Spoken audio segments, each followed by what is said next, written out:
Today I'm going to be making a spatchcock chicken with a Puttanesca sauce.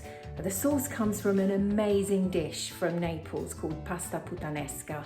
Puttanesca means it's a horse pasta. The reason it's called that is because the people making it were either too lazy to go and shop for ingredients or too busy to go and shop for ingredients, but whatever, big up to the horse, because the ingredients in this are really gutsy and really flavoursome, and it just makes the most fantastic sauce. To spatchcock a chicken, you need a really good pair of kitchen scissors. That's quite important. You can try doing it with a knife, but it scares me a little bit. So good kitchen scissors is really important. So I like to take off the little knobbly bit off here. I think it's called parson's nose. I don't like the look of it, and we're not going to eat it, so I'm going to take that off now. And then what you do is you turn the chicken over and you spread the legs out a little bit, and then with your scissors you go along. See, there's a backbone there, and what you want to do is you want to cut on one side of it,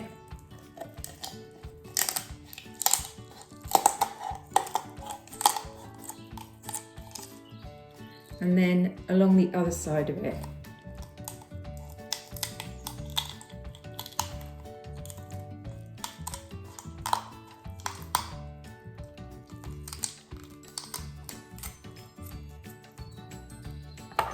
So you take that part out. Now, if you like making soups or stocks, don't throw that away. That's really loads of flavour in that. You can even pop it in a freezer bag and save it for when you're next making a stock or a soup. And then turn it over. And then what you do is you put your hands on top of the breastbone and you push hard, and you'll hear it crunch, and then that kind of flattens the chicken.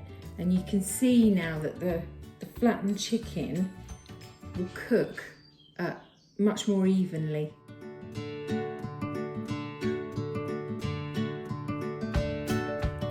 When you make a pasta puttanesca, you'd start by dissolving anchovies in a pan on the heat with some olive oil and melt them down so they disappear and become like an anchovy sauce. That way they give loads of lovely flavour, lovely depth of flavour to a sauce. With this, we're just going to go in cold, and the oil that the anchovies are in is wonderful. So we never waste that, we keep that because it's just got the most amazing flavour. As you take your anchovies out, if the oil level goes down so that your anchovies are sticking out of the oil, then just top it up with a bit more olive oil, and that way the anchovies will keep for absolutely ages in your store cupboard. So just push the anchovies down into the oil, and if you need to, put a little bit more oil in. And then, like this jar that's finished now, this is full of anchovy oil. It's got the most amazing flavour, so you can use that as a base when you're cooking stews, casseroles, anything like that. I'm just going to add a little bit to it. If you haven't got extra oil to add to it, add a drop of olive oil. And then what I'm going to do is I'm just going to squish those anchovies up.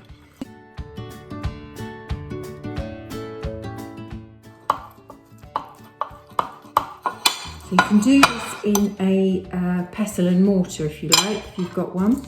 Then I'm going to add a couple of cloves of garlic.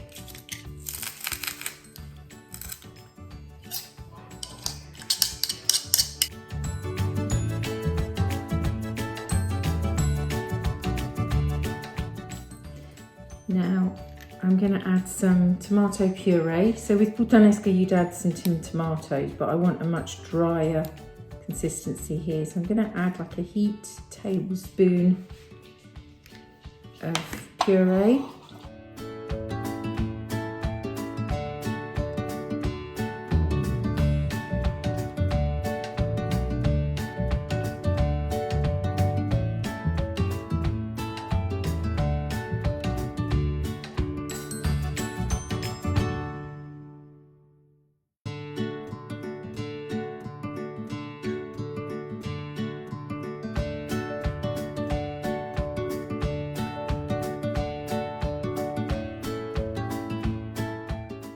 that's our puttanesca paste there. Now at this point you can put that in a jar, put a tiny little bit of olive oil to cover the top of the paste and pop it in the fridge, and that keep in the fridge for a good week.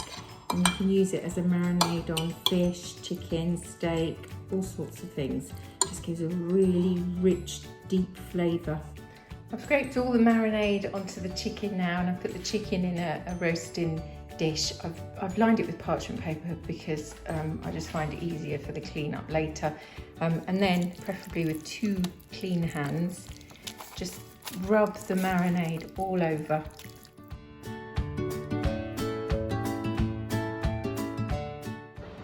Chicken's been marinating for a while now, so I'm going to throw in some potatoes. I'll chop them up quite small.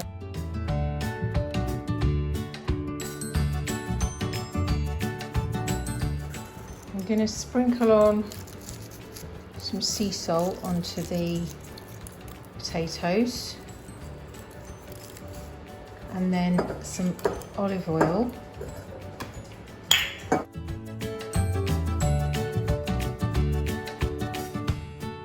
And then I'm going to work some of that marinade into the chicken and into the potatoes as well.